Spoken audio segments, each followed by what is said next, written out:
So, hey guys, today we're going to be talking about some cards that are just good for this format. Um, first we have, of course, deck Lockdown. Lockdown just beats pretty much every single deck you can think of. Well, if you're going second against Lockdown, you probably lose, unless you have back row removal for deck Lockdown. Well, there are a few decks that are the exception to this, but for the most part, I believe about 99% of decks will automatically lose against just deck lockdown right now.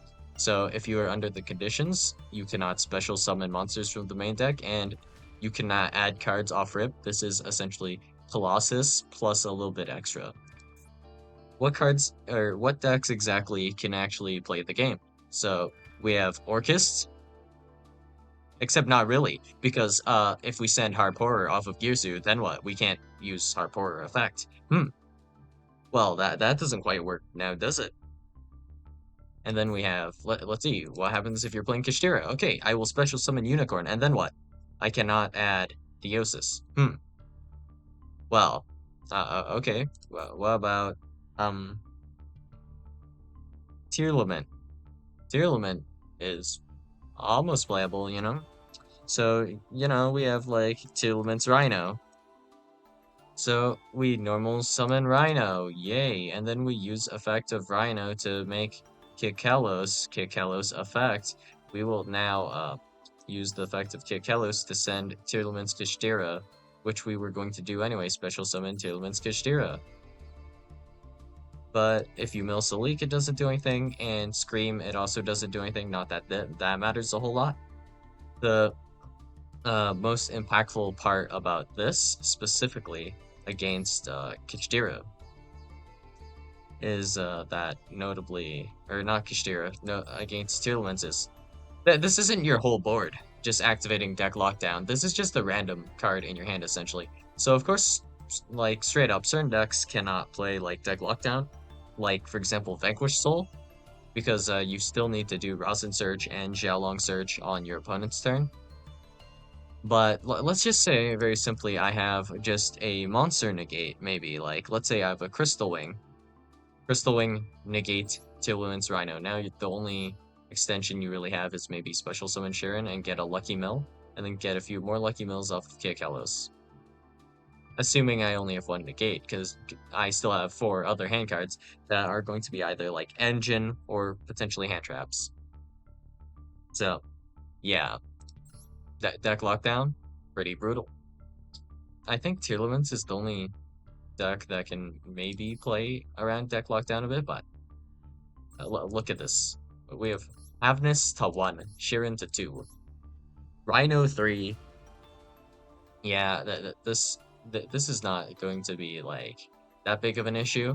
But if you, for some reason, do care about like Tearlament, simple answer: play Kashtira with this. So we can simply summon Arise Heart first. So deck lockdown, of course, does not need to be resolved before you start your turn or anything. Like there was some kind of card like this, I think, where you have to activate it during the start of your main phase 1,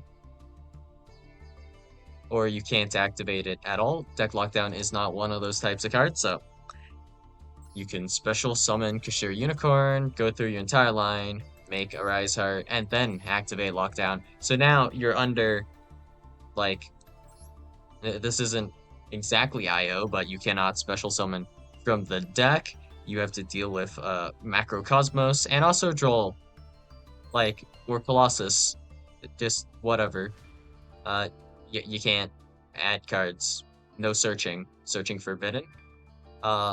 Also macro, and also special summoning from deck forbidden. So, with all these 3 things combined, is there still a deck that is playable? Surprisingly, yes. But that deck is not really played right now anyways. So, assuming you were going second, there's only like a small amount of going second decks that actually work. Notably, they probably run Kaijus. And I'll tell you what, right now, that deck is not Mikanko because Mikanko actually somewhat needs to search. So the lockdown will shut them down, and also special summoning from deck doesn't work. So this also shuts them down randomly. So just for example, if you're playing a build with interrupted Kaiju Slumber, yeah, you can't Kaiju Slumber under deck lockdown. I believe interrupted Kaiju Slumber only summons from deck. So that's not really viable. Arabesque, it can special summon from hand maybe, so we have to check if it can or cannot, because I do know it does special summon from deck, and let's see. Nope. Yeah, okay. So it's hand or deck. So if they have a Makako to summon from hand, I guess they can Arabesque your thing away.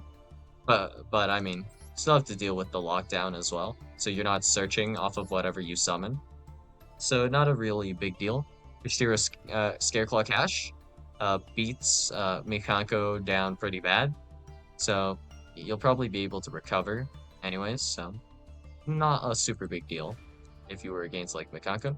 Against Numron, that's a little bit uh potentially more tragic, but yeah. The thing about Numron specifically is that you have to send for cost a copy of Numron Calling. So there's a good chance you can be fine or not. It's really just up to how good your opponent opened and how well you opened, I guess. Aside from that, like just uh the big issue with like deck lockdown specifically is just simply that it's not that great of a card going second. And that's the only downside to it, but going first, it's so powerful that if you have this in hand, like, and an engine card, most games you'll probably just win. And even if you don't have an engine card, because of how deck lockdown works, this is destroyed during your standby phase, specifically the second standby phase after activation. So let's say I special summon Kushtira Unicorn, okay? And then I get hit by Imperm, okay, on my Unicorn. So I can't activate Unicorn effect, but I don't want to lose the duel because I don't think just Kushtira Unicorn pass is enough to win the duel, right? So I'll activate Deck Lockdown. So next turn, my opponent on turn 2 will have to play under Deck Lockdown. Kushtira Unicorn probably not that big of a threat, but you have to play under Deck Lockdown, which if your deck cannot, which notably a lot of decks cannot, yeah, you're under Deck Lockdown. What now? Not much. Okay, so turn 3, I can't search because of my own Deck Lockdown, which is fine. So I guess I can, assuming my opponent didn't do like anything big, I can just use my Unicorn to attack, remove some card from my opponent's extra deck that they can't access right now, but they might be able to later. So we can do that, you know. And then turn 4, still under Deck Lockdown. One card, just like if my opponent drew one card, that card, good chance it just can't do anything under lockdown still anyways. Well, one more card probably won't make the difference. Unless that card is something like Harpy's Feather Duster in case. Maybe, you know. I also might have drawn into a hand trap last turn, so it kind of balances out. Well, whatever. Alright, now it is turn 5. Deck lockdown is gone, and now Kushtira Unicorn, I can activate it again. And if I have drawn into any like point like extension cards or anything like that, I'm just doing better, right? So at this point I can probably add like either Birth or Theosis and just pop off once again and we're fine. So we can full combo on like turn 5 essentially, right? And we're the first player that is going to be able to search and special summon from deck essentially after I guess deck lockdown is destroyed, despite us being the activating player, which is interesting in its own sort of way, but that's just how it works. So deck lockdown, very, very powerful going first. Even if like you get hand trapped, deck lockdown can still give you another chance to like kind of go again, right? Even if your deck is still affected by deck lockdown, of course. It just matters mostly that your deck is not affected after you full combo too much, right? Like cash kind of is affected, but pretty simple answer. I just don't make I don't make Shangri-Ira because Shangri-Ira can't special summon under deck lockdown, so it's kind of useless-ish. The most useful thing that about like Shangri-Ira might be that it can activate the field spell. So yeah, I mean I guess that's about it for like Shangri-Ira and all that. But yeah, in general, deck lockdown. What are you gonna do about it? Will you back row removal? Back row removal isn't in that high supply, and this is just a card I can just activate off rip. So even if you're to play one, it shouldn't be that bad. But I mean, for efficiency reasons, I prefer to like run 3 in my builds because I built around deck lockdown and such a little bit. And just in general, right now, just macro effects will be pretty good, right?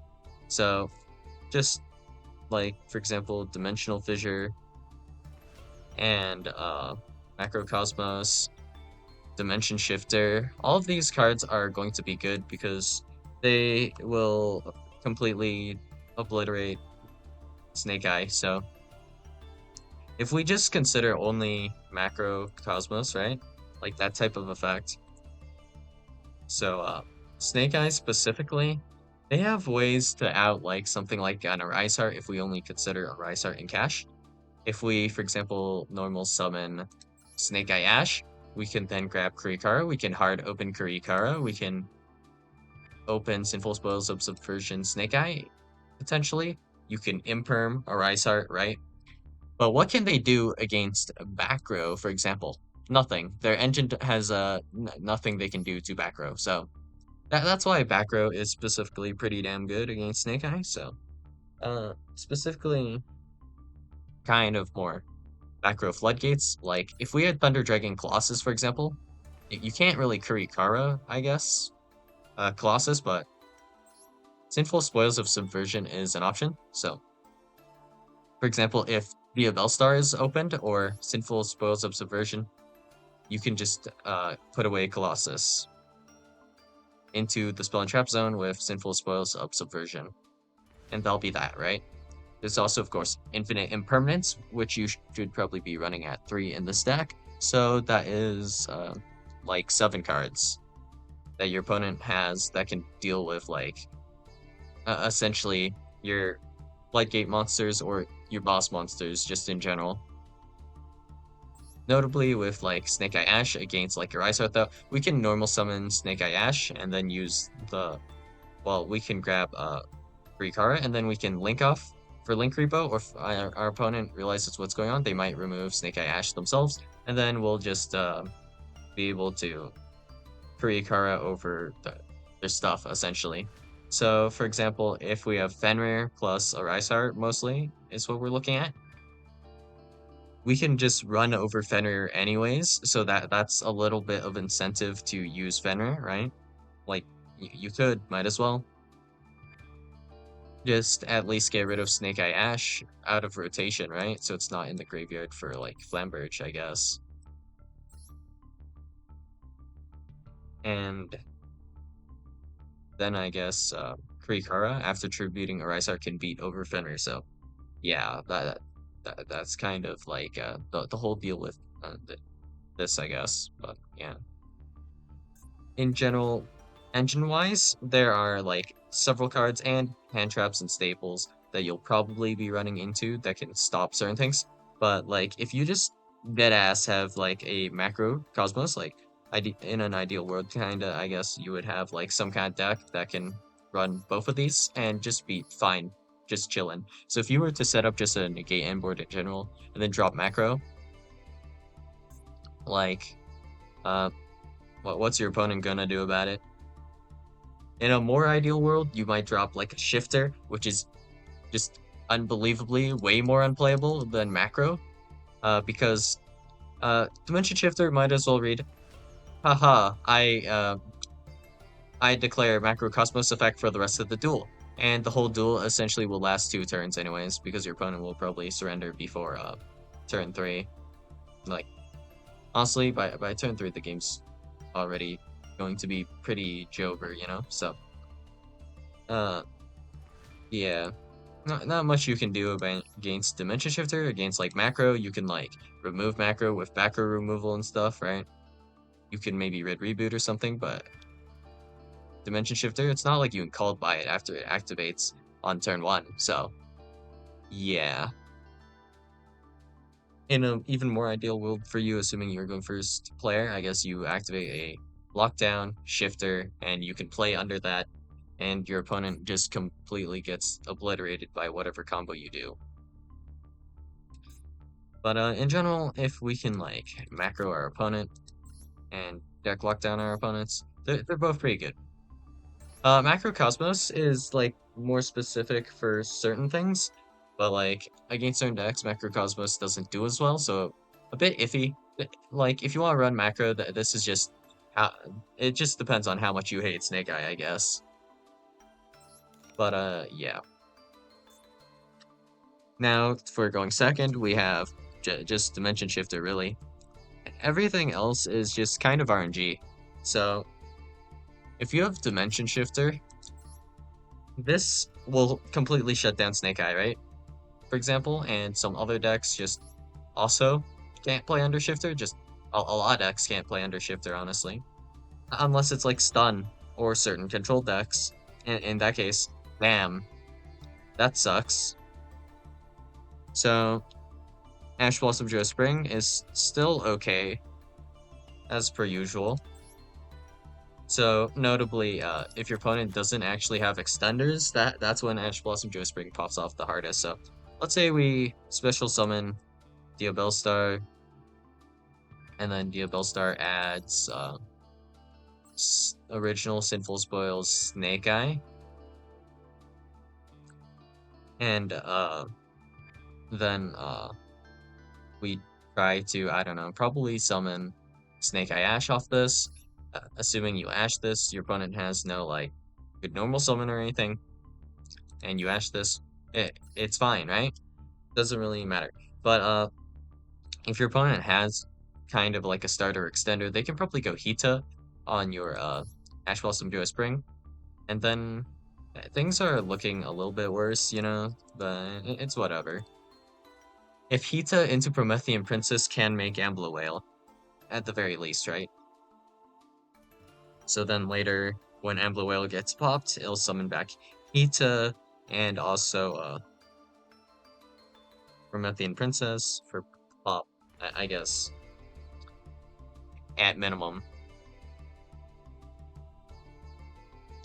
So that is not exactly ideal, but I mean, because you know, Maxi is a card that exists. Still, not a bad choice, right? Gamma is also kind of fine. If you were to Gamma on Snake Eye Ash, it is pretty devastating, depending on exactly what your opponent has.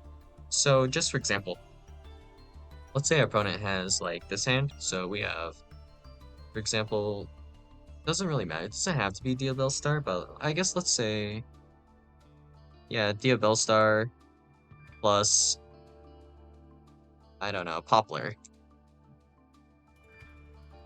If Diabellstar, probably grab original Sinful Spoils, Snake Eye, and then special summon Snake Eye Ash. On Snake Eye Ash effect, you can Gamma. So notably against Snake Eye Ash, Snake Eye Ash has essentially two effects, right? The add a level 1 fire monster, and also the effect to special summon a monster from deck. So both of these effects together are pretty formidable, right? So with the special summon effect, if you have like any normal summon pretty much, then you can summon like Poplar and probably extend a little bit from there. For example, we could have like grab the field spell, put Flamberge in the spell trap zone, send Flamberge with like Poplar summon Oak, for example, and that'll probably get you somewhere. Yeah, so that's potentially a play, right? And then we were to uh, Imperm, I guess. Snake Eye Ash, that'd be fine because Snake Eye Ash can't do the search or special summon. It is still on field though, which casts X, which is why like Gamma on Snake Eye Ash sounds pretty good to me. So if we were to Gamma Snake Eye Ash, it's off the field and into the graveyard. I mean, it'd be better if it were somewhere else. Like if we could put it into the deck, I guess. That might be the ideal place for us to put it, or banish it face down, I suppose, because Oak can summon from graveyard or banished. But yeah. Anyways, if we Gamma Snake Eye Ash, that's pretty ideal. Specifically on the effect to search. When it's special summon, right? The trigger effect. So yeah, Gamma pretty solid in that regard. Although Gamma is at 2 and you have to run a Cypher driver, so that sucks a little bit. Gamma in general is pretty effective into most decks. Just for example, if you were playing against Labyrinth, you can actually do this pretty simple bait, of course, right? Depends exactly what your opponent has, though, I guess. But we can go battle phase. Our opponent can try to activate, let's say, Big Welcome, and then we can simply Gamma on Lovely Labyrinth, right? So that works, although it can, like, Lovely Labyrinth can be chain blocked by Stovey Torby, right? I believe. Let me check. If a monster leaves the field by your normal trap effect.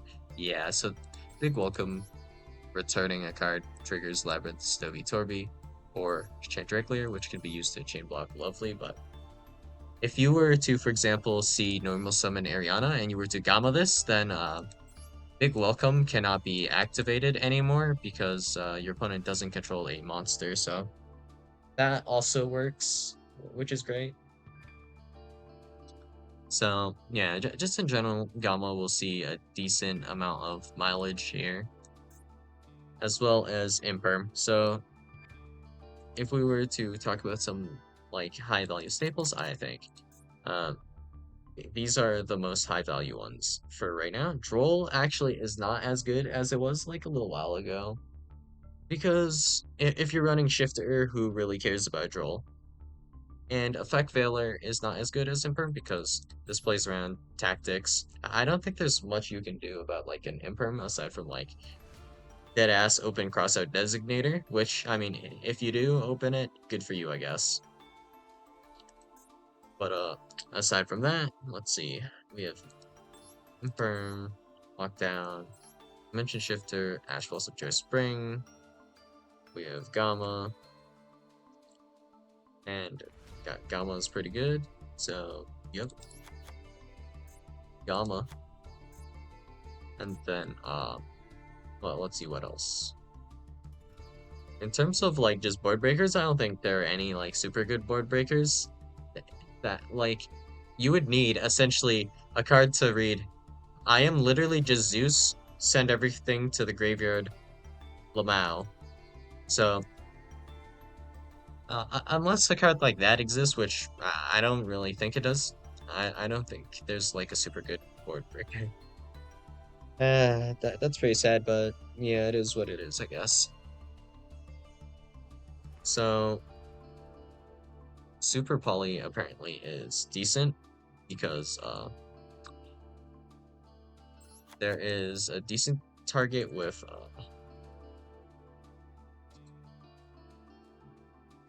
this card here, Earth Golem at Ignister, 1 Cyberse monster plus 1 Link monster. So, IP is a Link monster and a Cyberse monster, and I believe Ambler Whale is also a Cyberse monster and a Link monster.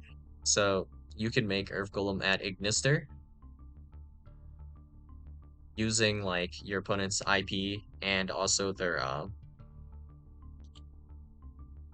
Ambler Whale. So that's just the thing you can do. And this is not respondable and whatnot, right? After this card is Fusion Zone, you take no damage for the rest of this turn. If this card attacks a monster without special summon from the extra deck, this card gains attack equal to its original attack during the damage step only. When this card is destroyed by battle, you target one Cyberse monster in your graveyard except for Earth Golem at Ignister, special summon it. So that's all this card does, which is admittedly not much. So this card seems pretty good, you know, just super poly away two of your opponents like guys, right? The Ambler Whale and whatnot, right? But you gotta keep in mind that their Promethean Princess is still going to be alive, and then when you summon this, or if you continue to summon, or if you out Flamberge, which they will now definitely have because of their field spell, they can special summon back Flamberge, so they have a target for Promethean Princess. If you attack over, for example, Flamberge that gets special summoned, then Earth Golem at Ignister can actually beat over Flamberge, right? Because it gains the attack of Flamberge, technically, because it'll definitely be special summoned. Then that will trigger Flamberge to special summon the Snake Eye cards from the graveyard, and then after that, Promethean Princess is still activatable. So, considering this was a one card combo, opponent still has like 4 or 5 cards in hand, depending on exactly what our opponent did. So, yeah, that's not looking that great. Just straight up, kind of miserable, honestly. But yeah. Following this up, we have, let's see. Aside from Super Poly, because Super Poly is kind of whatever. Going first, I don't know. Going first, it's kind of okay, honestly, as well. Because you have Garura as a target. 2 monsters with the same type and attribute, but different names. So that's pretty simple. Your opponent probably is going to, of course, have your multiple Pyro fire monsters, right? Because they're playing Snake Eye. Wow. Crazy.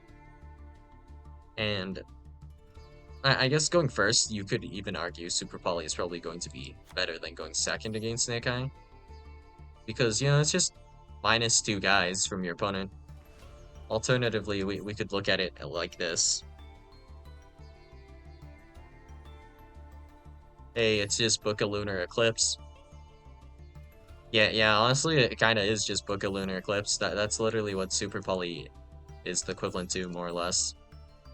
But honestly, you might even argue sometimes like Super Poly is actually worse than Book of Lunar Eclipse going first, because if you change 2 of your opponent's face-up monsters on the field to face-down defense position, this is just any 2 monsters, and same cost as Super Poly. Your opponent can respond, but what will they respond to Book of Lunar Eclipse with? Exactly? Yeah, that's right, nothing. So that's not really a threat with Snake Eye anyways. But assuming we like Book of Lunar Eclipse, our opponent also has some clogged up zones, so this can be beneficial sometimes. Makes it harder for our opponent to play. If we Super Poly, we get like maybe a Garura. What exactly will we do with Garura? Nothing. So, going first, worse than Book of Lunar Eclipse, I guess. Going second, though, is the caveat, right? Book of Lunar Eclipse is worse than Super Poly because, what exactly are we flipping face down here? Can't flip down Link monsters.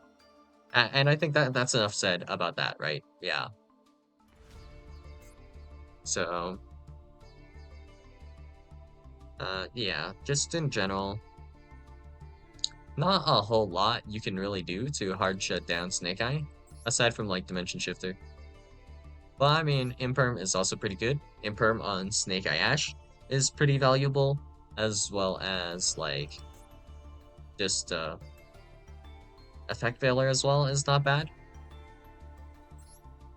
But Ash Blossom and Geospring, for example, if you were to use Ash Blossom and Geospring on Snake Eye Ash, that's not really good because Snake Eye Ash still has the effect to, of course, special summon from deck. So yeah, that's primarily what we're worried about now. Probably primarily Snake Eye, but we can't, of course, tunnel on Snake Eye. That's how we get cheesed, and no one likes being cheesed. So, in terms of going second cards, uh, the simple idea behind most of these is that just running any one of these, none of these are going to stop like a Snake Eye by themselves, realistically. But if we throw them in combination, right? So if we've Ash Blossom Spring with Infinite Impermanence, Yeah, we don't really have to worry about Hita because it's very doubtful that our opponent has extension past a certain point, right? So let's say our opponent has Diabellstar, special summon Diabellstar, send Diabellstar for cost of original uh, Sinful Spoils. We can Ash that, and then if our opponent normal summons Snake Eye Ash, we can Imperm that, and then we still have essentially 4 cards to work with next turn, and our opponent has 3 cards in hand. So we have the advantage here, actually, right? If we were to,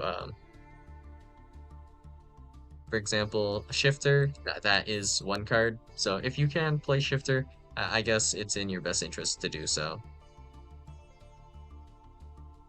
If, for example, you're going second, maybe like Book of Lunar Eclipse, of course, is not going to be enough. So, or I guess if you open, for example, Evenly Matched plus Book of Moon, that actually would be enough to let you play for mostly for free. So, assuming you don't have any like hand traps, right, and just going second cards, well, if we drop Evenly Matched and then Book of Moon, Flamberg, right? We're pretty free to do what we want. We no longer have to worry about Promethean Princess. We don't have to worry about like um, just anything else in general. So that's pretty good, right? We just need essentially 2 cards. One of them has to be a little bit weird. So Book of Moon, I guess, is decent, assuming you pair it with evenly. And there's also, of course, this option. So we have Nibiru. If we have Nibiru plus evenly matched, this is also able to be game winning. So let's say our opponent summons 5 times, they set up whatever. Typically, Snake Eye is not going to be able to set up like Omni Negate or anything like that, so they probably cannot deal with evenly. Evenly will probably resolve in that sense, right? That's what I mean by they cannot deal with evenly. But if we nib their field, they actually will always end on Link Monster, usually, right? So Ambler Whale. If we look at Ambler Whale's stat line, it's 2.6k, and it gains 200 attack for each Link monster in the graveyard. So usually we should see like IP being made, Linkuriboh being made, Promethean Princess being made, maybe Hito being made, you know, whatever. So yeah, this will probably have 3k attack. So why does this matter? That means if we nib our opponent and they're still able to extend into something, right? Like Amphibious Swarmship Ambler Whale. What we can actually do with Nib if we're playing evenly matched paired with Nib, right? So imagine like this, and then evenly 3. If we were to Nib the first turn, and then we can draw into evenly, we could prosp into evenly. There are options, right? So we just simply go battle phase at the start of our turn, then we go ahead, Nibiru, we can ram it, so we can just either crash it into Ambler Whale or we can just remove it by attacking Ambler Whale. Now, if our opponent has the token, which they probably do, because if we go ahead and look at all of the Link monsters that our opponent can actually make, right?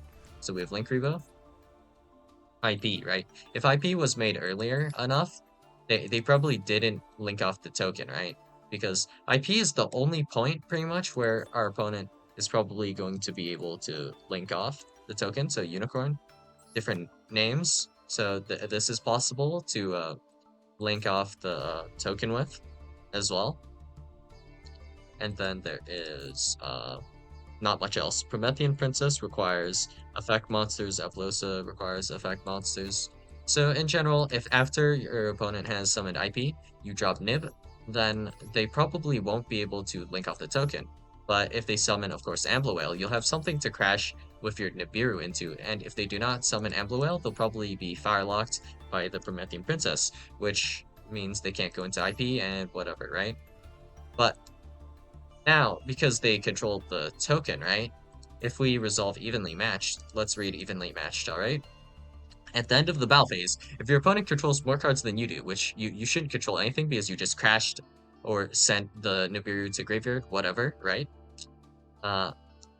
You can make your opponent banish cards from the field face down so they control the same number of cards as you do, which the correct answer right now is 1, because it counts evenly matched.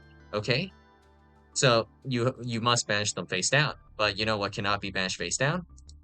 Tokens. So if you were to nib first, right, your opponent now has a token from Nibiru, and if we evenly matched, they are forced now to keep the token. So Promethean Princess is probably in the graveyard, right? But because of this, your opponent now just doesn't have much of anything. And just for example, if your opponent does have a lot of monsters on their board, you could just put the token in attack position to crash into the token as well, and then do evenly matched, assuming it's like high enough attack points. You lose some life points for this, but generally that doesn't matter. So, yeah, if you pair these two together, it's pretty damn strong. Now, let's look at the counterplay for this. Cross out on Nibiru. Cross out on evenly matched. That's about it.